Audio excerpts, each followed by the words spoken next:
Today we are going to learn about chloramphenicol, which is an antibiotic that comes under antimicrobials. This drug is bacteriostatic in nature, which means that it will only suspend the growth of the bacteria.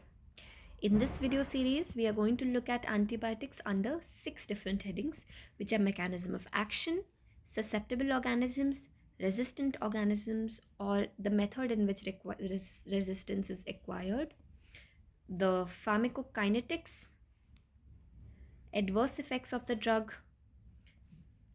and examples and its uses. Sometimes we also discuss additional characteristics like drug interactions. So let us start with the mechanism of action of chloramphenicol. Chloramphenicol inhibits peptide bond formation. Now, in the process of translation, there is the formation of a peptide bond between amino acids present on the P side and A side by the enzyme peptidyl transferase. This is the step that chloramphenicol inhibits.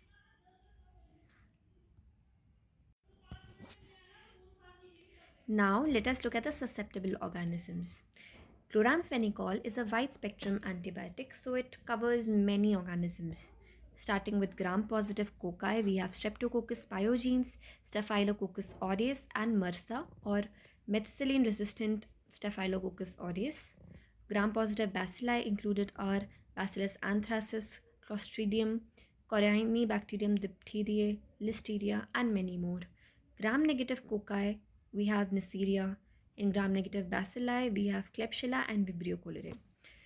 Now, if I would suggest you to study tetracyclines before tackling chloramphenicol, because the susceptibility is very much similar to that of chloramphenicol, and also uh, there is also cross resistance seen between chloramphenicol and tetracycline, so you will be able to correlate better. Let us move on to the resistance of chloramphenicol now. Let us look at the mechanism by which bacteria gain resistance. Highly chloramphenicol resistant Salmonella typhi are seen because they transfer R factor by conjugation. Thus, the resistance against chloramphenicol is transferable due to R factor. Among gram-negative bacteria, it is seen by acquisition of a plasmid that inactivates chloramphenicol. Lastly, chloramphenicol enters the cell by passive diffusion and facilitated diffusion. So if we block the mode of entry of chloramphenicol, it is natural that the bacteria will gain resistance against it. So it tends to decrease permeability so that resistance can be there. Let us look at the pharmacokinetics of chloramphenicol now. It is absorbed by oral ingestion. Distribution of the drug, it is very widely distributed in our body, and 1 liter per kg is there.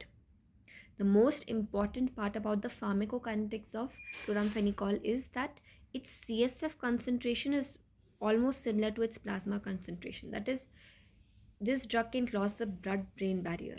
It is important point. Chloramphenicol can cross the placenta, therefore it is contraindicated in pregnancy. It is secreted in bile and milk. Chloramphenicol is mainly excreted through urine. Let us look at the adverse effects of chloramphenicol now. Bone marrow depression is one of the most prominent side effects of using chloramphenicol, and also one of the main reasons why we have stopped using it so much in our clinical practices now. Chloramphenicol is the most prominent cause of aplastic anemia. It can also cause hypersensitivity reactions, the signs of symptoms of which are rashes, fever, and angioedema. Angioedema is nothing but the formation of swellings under the skin. There can be nausea, vomiting, and pain on injection can also be felt. Chloramphenicol is also responsible for causing superinfections. Now, superinfections is a disease that can be caused by the action of chloramphenicol or other broad spectrum antibiotics like tetracyclines. This is because broad spectrum antibiotics tend to suppress the normal flora of the gut, and that normal flora is required for protecting the body against foreign infections. Also, by suppressing the normal flora, we tend to give rise to the growth of pathogenic organisms that can cause further infections. One of the most important side effects of chloramphenicol is gray baby syndrome. It is very important. It is seen when high doses of chloramphenicol is given prophylactically to neonates. The symptoms which are noticed are that the baby stopped feeding, vomited, and respiration of the baby became irregular, and ashen gray cyanosis was developed. From this ashen gray cyanosis, we took the name gray baby syndrome. After these symptoms, there was cardiovascular collapse in the baby, and he or she died. Let us look at the drug interactions now. Chloramphenicol inhibits the metabolism of warfarin, cyclophosphamide, and phenytoin. Warfarin is an anticoagulant, cyclophosphamide is an anti-cancer drug, and phenytoin is an anti-epileptic drug. Phenytoin, now another reaction with phenytoin is that if we give phenytoin along with chloramphenicol, phenytoin tends to increase chloramphenicol metabolism. This is harmful for us because if we give a particular dose of chloramphenicol, it will get depleted because the metabolism of chloramphenicol has quickened, so it will get depleted from our body quicker and therapeutic failure of chloramphenicol may occur. Example part is sorted because the example here is chloramphenicol itself.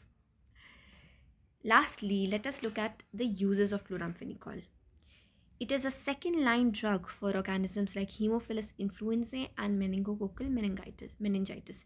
This example is easy to remember because we just saw that chloramphenicol has excellent penetration into the CSF. Chloramphenicol can be used for anaerobic infections caused by bacteria fragilis. It is also a preferred drug for endophthalmitis. These days, chloramphenicol is not used clinically because of its harmful side effects, but it is sometimes used locally in cases like endophthalmitis.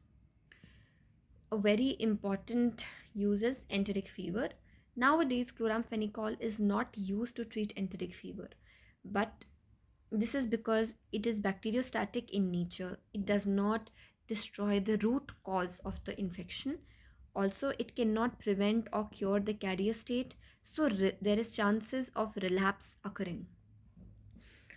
Whenever you get a note on enteric fever, after mentioning the drugs which are used currently to treat enteric fever, it is best to mention chloramphenicol because it was the first drug that was used against enteric fever. Lastly, chloramphenicol is also used in conjunctivitis and external ear infections. Like I told you, some more local uses. So that is it. That was the end of the video. I hope you gained something out of the video. Thank you for watching.